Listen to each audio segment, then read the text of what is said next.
A Romaría das Letras, que alcanza este ano a súa 13ª edición, consolídase xa como un referente comarcal na celebración do Día das Letras Galegas. Baixo organización conxunta e colaborativa da Asociación Cultural Barbantia e o Concello, a cita terá lugar este venres no Pazo de Goiáns. O programa para ese día será do máis diverso, con música e baile tradicional, roteiros, obradoiros e presentacións literarias, pero tamén moito máis. Queremos que Goiáns sea un espazo que inspire novas creacións culturais, novas cousas que poden xurdir a partir de agora, ademais de poder exhibir tanto música, vamos a ter a Lana e os Melidaos este ano, como teatro, unha vez máis o Teatro Eiriños, como outras artes, un espacio de exhibición sí, pero un espacio de creación tamén,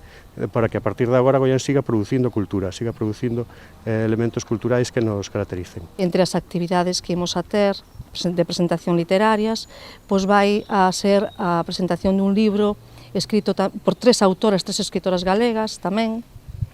recoñecidas, que son Beatriz Maceda, Laura Suárez e Eli Ríos, e nos van a presentar Alma de violino, este libro que nos vai a chegar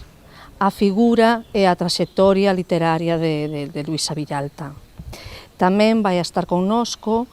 Esther Carro Deguas, que nos vai a presentar o seu libro Iribarne. Dende o Concello destacaron a importancia desta cita, animando a participar na romaría, acudindo tamén caracterizados con algún elemento de roupa tradicional galega. Pero é un día de familia, de estar ca familia